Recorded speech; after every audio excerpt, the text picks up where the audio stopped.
Pierre Bourdieu. El punto de vista del autor. Estructura y cambio, luchas internas y revolución permanente. Fruto de la propia estructura del campo, es decir, de las oposiciones sincrónicas entre las posiciones antagónicas, dominante barra diagonal dominado, consagrado barra diagonal novato, ortodoxo barra diagonal hereje, viejo barra diagonal joven, etc. Los cambios que acontecen continuamente en el seno del campo de producción restringida son en gran medida independientes en su principio de los cambios externos que pueden parecer determinarlos porque los acompañan, cronológicamente aun cuando una parte de su éxito posterior se deba a esta concurrencia milagrosa, entre series causales en alto grado independientes. Todo cambio que acontece en un espacio de posiciones objetivamente definidas por la distancia que las separa determina un cambio generalizado, lo cual significa que no procede buscar un lugar privilegiado del cambio. Bien es verdad que la iniciativa del cambio pertenece casi por definición a los recién llegados, es decir, a los más jóvenes, que también son los que más carecen de capital específico, y que, en un universo donde existir es diferir, es decir, ocupar una posición distinta y distintiva, solo existen, sin tener necesidad de pretenderlo, en tanto en cuanto consiguen afirmar su identidad, es decir, su diferencia, que se la conozca y se la reconozca, hacerse un nombre, imponiendo unos modos de pensamiento y de expresión nuevos, rupturistas con los modos de pensamiento vigentes, por lo tanto condenados a desconcertar por su oscuridad y su gratuidad. Debido a que las tomas de posición se definen, en gran parte, negativamente en la relación con los demás, permanecen a menudo casi vacías, reducidas a un propósito deliberado de desafío, de rechazo, de ruptura. Los escritores más jóvenes estructuralmente, que pueden ser tan viejos biológicamente como los viejos a los que pretenden superar, es decir, los menos adelantados en el proceso de legitimación, rechazan lo que son y hacen sus precursores más consagrados, todo lo que define en su opinión la antiguaya, poética o de otro tipo, y que someten a veces a la parodia, y pretenden también rechazar todas las señas de envejecimiento social, empezando por los signos de consagración interna, academia, etc., o externa, éxito. Por su lado, los autores consagrados perciben en el carácter voluntarista y forzado de algunas intenciones de superación los indicios indiscutibles de una pretensión gigantesca y vacías, como decía Sola. Y de hecho, cuanto más se adelanta en la historia, es decir, en el proceso de autonomización del campo, más tienden los manifiestos. Basta con pensar en el manifiesto del surrealismo, a reducirse a meras manifestaciones de la diferencia, sin que pueda no obstante concluirse por ello que están inspirados en la búsqueda cínica de la distinción. Como no reconocer el efecto de la necesidad de desmarcarse para existir en el hecho de que Breton, aunque se pueden ir citando ejemplos a profusión, prefiera la ruptura con la NRF de los Gide y Valery a la anexión, que es la contrapartida del apadrinamiento y de las protecciones, o que afirme sin piedad su diferencia en sus relaciones con los grupos competidores como el de Tzara o el de Gaulle y Dermé, que también reivindican para su movimiento el nombre de surrealismo. Cuando consigue ocupar una posición distinta, reconocible, en el espacio históricamente constituido de las obras coexistentes, y por ello mismo competidoras, que esbozan, en sus relaciones mutuas, el espacio de las tomas de posición posibles, prolongaciones, superaciones, rupturas, la obra conocida y reconocida sitúa a las demás mediante un acto de evaluación que determina la evolución de su valor distintivo.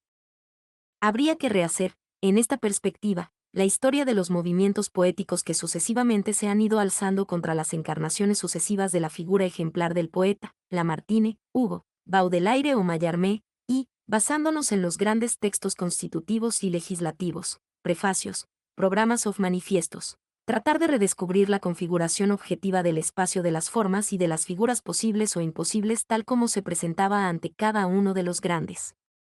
innovadores y la representación que cada uno de ellos tenía de su misión revolucionaria, formas por destruir, sonetos, alejandrinos, poema y run poético, figuras de retórica por derribar, comparación, metáfora, contenidos y sentimientos por excluir, lirismo, efusión, psicología. Todo sucede como si, al expulsar fuera del universo de la poesía legítima los procedimientos cuyo carácter convencional queda al descubierto bajo el efecto del desgaste, cada una de esas revoluciones contribuyera a una especie de análisis histórico del lenguaje poético que tiende a aislar los procedimientos y los efectos más específicos, como la ruptura del paralelismo fonosemántico. La historia de la novela, al menos desde Flaubert, también puede describirse como un prolongado esfuerzo para asesinar lo novelesco, según la frase de Edmond de Goncourt, es decir, para purificar la novela de todo lo que parece definirla, la intriga, la acción, el héroe, eso, desde Flaubert y el sueño del libro sobre nada o los Goncourt y la ambición de una novela sin peripecia, sin intriga, sin viles diversiones, hasta el Nouveau Roman y la disolución del relato lineal en Quat'z Amen. La búsqueda de una composición casi pictórica o musical, basada en los retrocesos periódicos y las correspondencias internas de un número limitado de elementos narrativos, situaciones, personajes, lugares, acciones, retomados varias veces, a través de modificaciones o de modulaciones. Esta novela, pura, requiere a todas luces una lectura nueva, reservada hasta entonces a la poesía, cuyo límite ideal es el ejercicio escolástico de desciframiento o de recreación basado en la lectura reiterada. De hecho, la escritura solo puede incorporar la expectativa de una lectura tan exigente porque se produce en un campo donde se cumplen las condiciones de beatitud de esta exigencia. La novela, pura, es el producto de un campo en el que tiende a abolirse la frontera entre el crítico y el escritor, que solo establece con tanto esmero la teoría de sus novelas porque un pensamiento reflexivo y crítico de la novela y de su historia interviene en sus novelas, recordando sin cesar su estatuto de ficción. Sin multiplicar al infinito los ejemplos de este desdoblamiento reflexivo, cabría, retrocediendo un poco más en el tiempo, descubrirlo todavía en el Manifiesto Dada, discurso paradójico que pretende a la vez ser lo que es decir, un manifiesto, y una reflexión crítica sobre lo que es, un antimanifiesto, un manifiesto autodestructivo.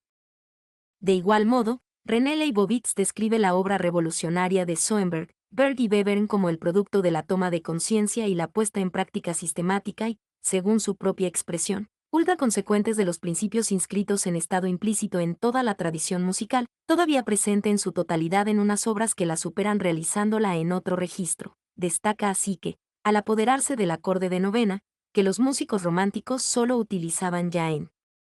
contadísimas ocasiones, y en la posición fundamental, Schoenberg decide conscientemente extraer todas sus consecuencias y aplicarlo en todas las alteraciones posibles. E incluso subraya, ahora la toma de conciencia total del principio composicional fundamental, implícita en toda la evolución anterior de la polifonía, se torna explícita por primera vez en la obra de Schoenberg. Se trata del principio del desarrollo perpetuo. Finalmente, resumiendo los logros principales de Schoenberg, concluye, todo eso, en suma, no hace más que consagrar de manera más franca y sistemática un estado de cosas que, bajo una forma menos franca y menos sistemática, existía ya en las últimas obras tonales del propio Schoenberg y, hasta cierto punto, en algunas obras de Wagner.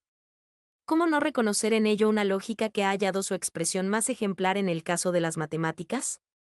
La que, como han demostrado Daval y Guilbaud particularmente a propósito del razonamiento por recurrencia, especie de razonamiento sobre el razonamiento o de razonamiento en segundo grado, cómo impulsa al matemático a seguir trabajando sin cesar sobre el producto de la labor de matemáticos anteriores, objetivando unas operaciones ya presentes en su obra pero en estado implícito. Reflexividad e ingenuidad. La evolución del campo de producción cultural hacia una mayor autonomía va acompañada así de un movimiento hacia una mayor reflexividad, que lleva a cada uno de los géneros a una especie de retroceso crítico sobre sí mismo, sobre su propio principio, sus propios presupuestos, y cada vez con mayor frecuencia la obra de arte, Vanitas que se denuncia a sí misma como tal, incluye una especie de burla de sí misma. En efecto, a medida que el campo se cierra sobre sí mismo, el dominio práctico de las experiencias adquiridas específicas de toda la historia del género, que están objetivadas en las obras pasadas y registradas en ellas, canonizadas por todo un cuerpo de profesionales de la conservación y de la celebración, historiadores del arte y de la literatura, exegetas, analistas, forma parte de las condiciones de ingreso en el campo de producción restringida. La historia del campo es realmente irreversible, y los productos de esta historia relativamente autónoma presentan una forma de acumulatividad. Paradójicamente, nunca la presencia del pasado específico es tan manifiesta como en los productores de la vanguardia, que están determinados por el pasado hasta en su propósito de superarlo, a su vez vinculado a un estado de la historia del campo. Si el campo tiene una historia orientada y acumulativa, significa que el propio propósito de superación que define en sí misma a la vanguardia es a su vez la culminación de toda una historia que se sitúa inevitablemente respecto a lo que pretende superar. es decir, respecto a todas las actividades de superación que ahora están metidas en la estructura misma del campo y en el espacio de los posibles que impone a los recién llegados. Ello significa que lo que acontece en el campo está cada vez más ligado a la historia específica del campo, y es por lo tanto cada vez más difícil de deducir directamente del estado del mundo social en el momento considerado. La propia lógica del campo tiende a seleccionar y consagrar todas las rupturas legítimas con la historia objetivada en la estructura del campo, es decir, las que son fruto de una disposición formada por la historia del campo e informada de esa historia, por lo tanto inscrita en la continuidad del campo. Así, toda la historia del campo es inmanente a cada uno de sus estados, y para estar a la altura de sus exigencias objetivas, como productor pero también como consumidor, hay que poseer un dominio práctico o teórico de esa historia y del espacio de los posibles en el que la historia se sobrevive.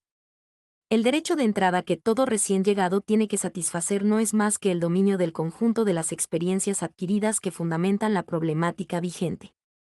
Cualquier cuestionamiento surge de una tradición, de un dominio práctico o teórico de la herencia que está inscrita en la estructura misma del campo, como un estado de cosas, oculto por su propia evidencia, que delimita lo pensable y lo impensable y que abre el espacio de las preguntas y las respuestas posibles.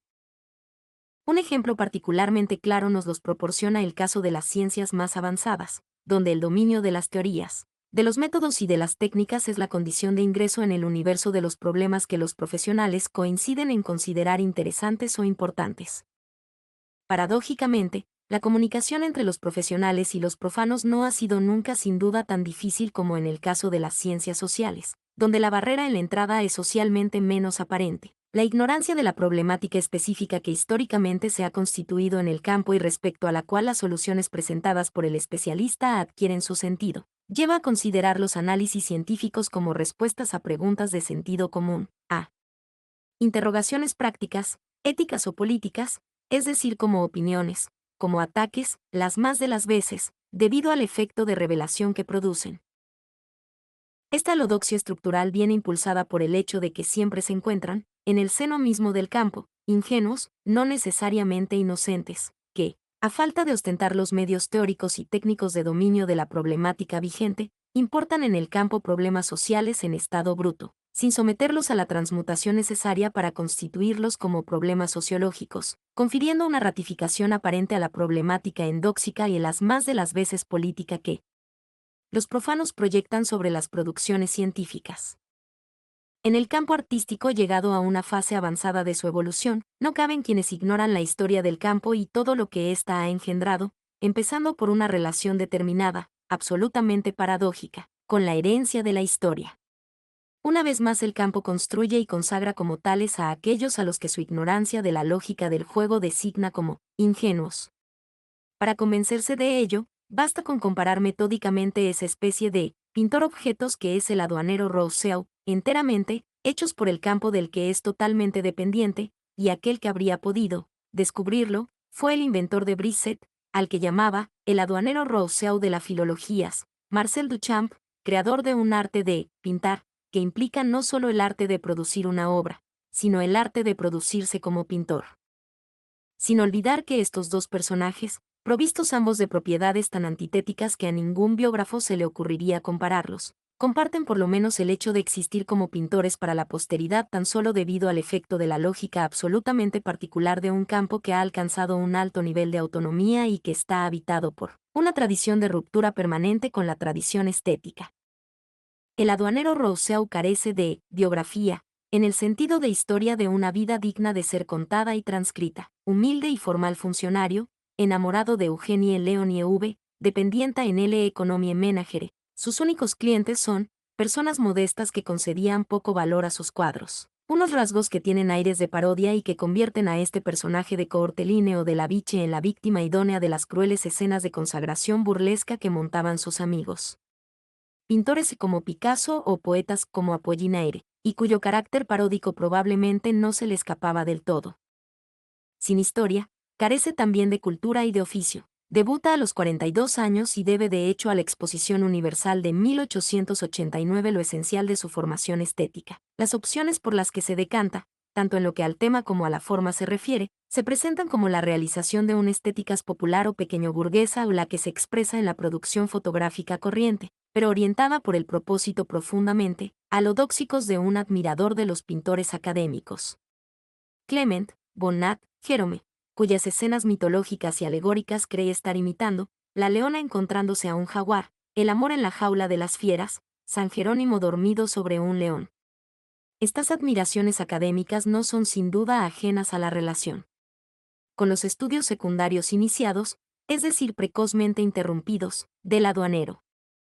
Se ha dicho a menudo que Rousseau copiaban sus obras, o que recurría al pantógrafo para producir dibujos que luego se dedicaba a colorear de acuerdo con la técnica de las imágenes para colorear de los libros infantiles.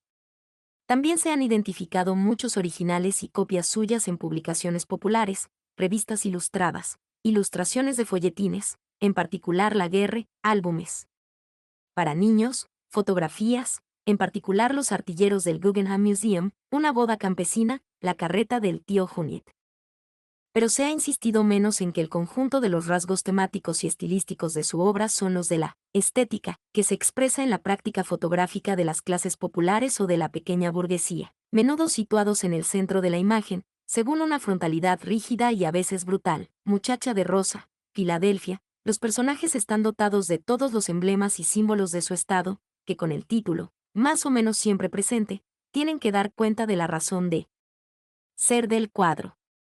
Así, como en la fotografía popular que consagra la coincidencia entre un lugar emblemático y un personaje, en el cuadro, ingenuamente titulado Yo mismo, el pintor luce todos los atributos de su función: paleta, pinceles, boina, y ríos está designado por todos los símbolos propios para permitir su identificación: puente sobre el Sena, Torre Eiffel. Los momentos que perpetúa son los domingos de la vida pequeño-burguesa, y sus personajes, provistos de todos los accesorios inevitables de la fiesta, cuellos postizos impecables, bigotes relucientes de afeites, levitas negras, adoptan la pose delante del fotógrafo encargado de solemnizar los momentos solemnes durante los cuales se confirman o se crean las relaciones sociales. Unas relaciones que hay que hacer visibles simbolizándolas. En una boda campesina, las manos, difíciles de tratar, están ocultas, salvo la de la novia, que coge la del novio. Incluso cuando copia un modelo que se inspira en la tradición culta, el aduanero reintroduce su visión funcionalista. Así, en Feliz Cuarteto, Rousseau somete a un cambio de estatuto funcional a los diferentes elementos: el hombre, la mujer, el angelote, el animal, que ha sacado, como pone de manifiesto Dora Bayer, de la inocencia de Jerome. El angelote participa en la escena y la sierva se ha convertido en un perro, símbolo de fidelidad que se imponía en esta alegoría del amor. Y esta manera furtiva de inspirarse es muy propia de un plagiario aficionado que nada sabe de las apropiaciones discretamente paródicas y sutilmente distanciadas que suelen practicar sus contemporáneos más refinados. Una vez dicho lo que antecede, esos productos con un propósito artístico típico de la estética popular introducen, gracias a su propia ingenuidad, un desfase muy apropiado para seducir a los artistas más avanzados. Me gustaban, dice Rimbaud, las pinturas idiotas, los dinteles de las puertas, los decorados, los telones de los saltimbanquis, los rótulos, las estampas populares, los refranes ingenuos, los ritmos ingenuos, y, de hecho, según una lógica que llegará a su límite con las producciones agrupadas bajo el nombre de arte bruto, una especie de arte natural que solo existe como tal por un decreto arbitrario de los más refinados. El aduanero Rousseau, como todos los artistas ingenuos, pintores aficionados surgidos de la jubilación y las vacaciones pagadas, es literalmente creado por el campo artístico. Creador criatura que hay que producir como creador legítimo bajo la forma del personaje del aduanero Rousseau para legitimar su producto, ofrece al campo, sin saberlo, la ocasión de llevar a cabo algunas de las posibilidades que objetivamente estaban inscritas en él, si hubiera vivido 25 años antes, es decir, si en vez de morir en 1910 hubiera muerto en 1884, antes de la fundación del Salón de los Independientes, nada habríamos sabido de él. Los críticos y los artistas solo pueden conseguir que acceda a la existencia pictórica paíntes que nada le debe a la historia de la pintura y que, como dice Dora Bayer, saca partido de una sublevación estética de la que ni siquiera es consciente, suplicándole una mirada histórica que lo sitúa en el espacio de los posibles artísticos, invocando respecto a él obras o autores que él sin duda desconocía y, en cualquier caso, profundamente ajenos a su propósito: cromos, tapices de Valleux, Paolo Uxello o los holandeses. De igual modo, Los teóricos del arte bruto solo pueden constituir las producciones artísticas de los niños o de los esquizofrénicos como una forma límite del arte por el arte, gracias a una especie de contrasentido absoluto, porque ignoran que únicamente pueden parecerle una producción artística a una mirada producida, como la suya, por el campo artístico, por lo tanto habitado por la historia de ese campo. Es toda la historia del campo artístico la que determina o hace posible el proceso esencialmente contradictorio y necesariamente condenado al fracaso a través del cual ellos tratan de constituir unos artistas en contra de la definición histórica del artista. Este arte bruto, es decir, natural, inculto, solo ejerce una fascinación en tanto en cuanto el acto creador del descubridor es eminentemente culto que lo hace existir como tal consiga olvidarse y hacerse olvidar, sin dejar de afirmarse como una de las formas supremas de la libertad, creadora constituido así en arte sin artista, arte naturaleza, surgido de un don de la naturaleza, proporciona la sensación de una necesidad milagrosa, como una Ilíada escrita por un simio mecanógrafo, proporcionando así su justificación suprema a la ideología carismática del creador increado. Resulta significativo que los más consecuentes, por lo tanto los más inconsecuentes, de esos teóricos de la cultura natural, Roger Cardinal por ejemplo, conviertan la falta de cualquier relación con el campo artístico, y particularmente de cualquier aprendizaje, en el criterio más decisivo de la pertenencia al arte bruto. Solo responden enteramente a este criterio los pintores esquizofrénicos y unos pocos personajes extraordinarios, como Sadie Wilson nacido en 1890, un buhonero que se descuelga en la madurez con una vocación de dibujante y que, con obras en las paredes de las galerías y de los museos de arte moderno de Nueva York, Londres y París, perseguido por los expertos, prefiere seguir a su aire y baja a veces a la calle a vender unos cuadros que en las galerías se venden a un precio 200 veces superior. Que la historia del campo artístico presenta a la vez, casi simultáneamente, el paradigma del pintor ingenuo y su contrario absoluto, exactamente igual de paradigmático, el pintor que se las sabe todas. Por excelencia, Marcel Duchamp no es una casualidad. Procedente de una familia de artistas, su abuelo materno, Émile Frédéric Nicolle, es pintor y grabador, su hermano mayor es el pintor Jacques Villon, su otro hermano, Raymond Duchamp Villon, es un escultor cubista. La mayor de sus hermanas es pintora. Marcel Duchamp se mueve por el campo artístico como pez en el agua. En 1904, tras haber conseguido aprobar el bachillerato, título muy infrecuente entre los pintores de la época, se traslada a París a casa de su hermano Jacques, frecuenta la Academia Julian. Acude con asiduidad a las tertulias de pintores y de escritores de vanguardia que se celebran en el domicilio de Raymond y a los 20 años ya ha probado todos los estilos, rompiendo continuamente con las convenciones, incluso con las de la vanguardia, como el rechazo de los desnudos entre los cubistas. Con su desnudo bajando la escalera, afirma sin cesar su propósito de ir más lejos, de superar todas las tentativas pasadas y presentes, con una especie de revolución permanente. Pero, en su caso, el intento de rehabilitar la pintura, liberándose del aspecto físico, estrictamente retiniano, para crear ideas, de ahí la importancia de los títulos. Se trata de un propósito consciente y fundamentado, pues está basado en el conocimiento de todos los intentos pasados y presentes. Estoy harto, decía, de la expresión tonto como un pintor, e invoca a menudo, para librarse de las banalidades del café o del taller, el espacio de 4 dimensiones y la geometría no euclidiana. Conociéndose el juego al dedillo, produce objetos cuya producción como obras de arte supone la producción del productor como artista, inventa el ready-made. Ese objeto manufacturado promocionado a la dignidad de objeto de arte mediante un empujón simbólico del artista, a menudo indicado por un retruécano. Para el allegado de Brisset y de Roussel, el retruécano, especie de ready-made verbo, evidencia unas relaciones de sentido sorprendentes entre palabras corrientes, del mismo modo que el ready-made evidencia aspectos ocultos de los objetos al aislarlos del contexto familiar de donde proceden su significación y sus funciones habituales. Resulta significativo que, en el momento mismo en que Duchamp lo convierte en una opción artística, el retruécano, que es uno de los rasgos más típicos de la cultura bohemia, el filósofo Colline, en las cenas de la Viernes de Boheme, lo practica a profusión sin desmayo, se convierte en uno de pilares del arte de cabaret que se desarrolla en la Butte Montmartre, en el Lapin Nagel, retruécano a partir del nombre de André Gil, que había pintado el rótulo, y en el Chat Noir, y que, con personajes como Willy, Maurice Donnay o Alphonse Allais, Explota el prestigio algo luciferino del ambiente artístico vulgarizando para el gran público las bromas de taller y las tradiciones de parodia y de caricatura propias del espíritu artístico, un poco como, en otra época, el teatro de Jules Romains ofrecerá al público burgués las tradiciones, entonces muy prestigiosas, del espíritu normaliens.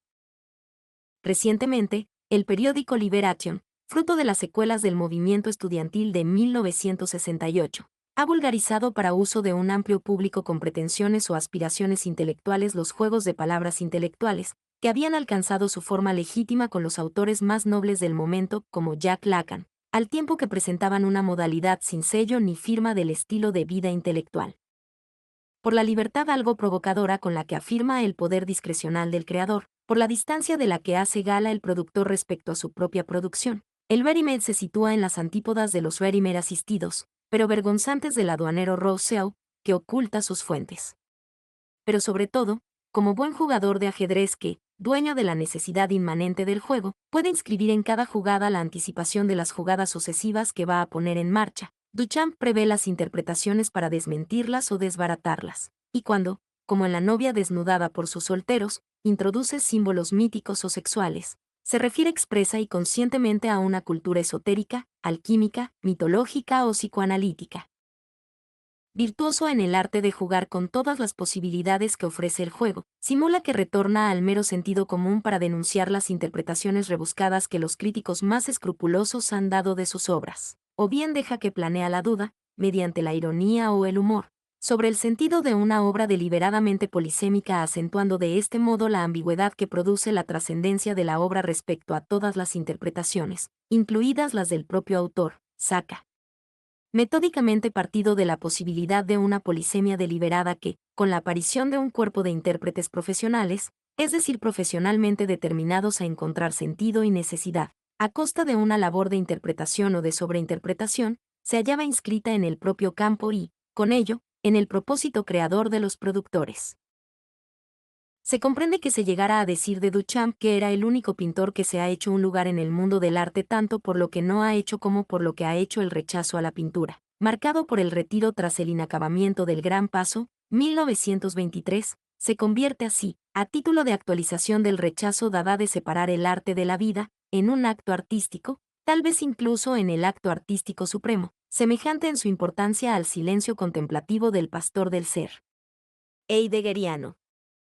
Así la autonomía relativa del campo se va afirmando cada vez más en unas obras que tan solo deben sus propiedades formales y su valor a la estructura, por lo tanto a la historia, del campo, evitando siempre con ahínco el cortocircuito, es decir, la posibilidad de pasar directamente de lo que se produce en el mundo social a lo que se produce en el campo. La percepción que requiere la obra producida en la lógica del campo es una percepción diferencial, distintiva, que introduce en la percepción de cada obra singular el espacio de las obras componibles, por lo tanto atenta y sensible a los desfases respecto a otras obras, contemporáneas y también pretéritas. El espectador carente de esta competencia histórica está condenado a la indiferencia de quien no posee los medios de hacer diferencias. De ello se desprende que, paradójicamente, la percepción y la valoración adecuadas de este arte, que es el producto de una ruptura permanente con la historia, tienden a convertirse en históricas. Cada vez es menos frecuente que el deleite no exija como condición la conciencia y el conocimiento de los juegos y de los envites históricos cuyo producto es la obra, de la aportación, como se suele decir, que ella representa y que evidentemente solo puede ser captada a través de la comparación y la referencia históricas. El fundamento de la independencia respecto a las condiciones históricas estriba en el proceso histórico que ha conducido a la emergencia de un juego social, relativamente liberado de las determinaciones y las imposiciones de la coyuntura histórica, debido a que todo lo que se produce en él debe su existencia y su sentido, en lo esencial, a la lógica y a la historia específicas del propio juego. Este juego se mantiene en la existencia gracias a su consistencia propia, es decir, a las regularidades específicas que lo definen y a unos mecanismos que, como la dialéctica de las posiciones, de las disposiciones y de las tomas de posición, le confieren su propio conatus. Esto también es válido para la propia ciencia social, que no puede afirmarse como tal, es decir, como liberada, en la medida de lo posible en el momento considerado, de las determinaciones sociales, excepto si están instituidas las condiciones sociales de la autonomía respecto a la demanda social. solo puede romper el círculo del relativismo que produce con su propia existencia si cumple con la condición de poner de manifiesto las condiciones sociales de posibilidad de un pensamiento liberado de los condicionamientos sociales y de luchar para instaurar unas condiciones semejantes, dotándose de los medios, teóricos particularmente, para combatir en sí misma los efectos epistemológicos de unas rupturas epistemológicas que implican siempre unas rupturas sociales. Únicamente la historia social del proceso de autonomización puede permitir dar cuenta de la libertad respecto al contexto social, que la puesta en relación directa con las condiciones sociales del momento anula en el propio propósito de explicarla. En la historia reside el principio de la libertad respecto a la historia, lo que de ningún modo implica que los productos más puros, arte puro o ciencia pura, no puedan cumplir unas funciones sociales absolutamente impuras, como las funciones de distinción y de discriminación social o, más sutilmente, la función de negación del mundo social que está inscrita, como una renuncia sutilmente reprimida, en unas libertades y en unas rupturas estrictamente limitadas al orden de las formas puras. Si te sirvió para tus estudios, dale a me gusta y suscríbete para no perderte el próximo texto. Y si tienes algún autor en mente que deba convertir a este formato, envíalo en los comentarios.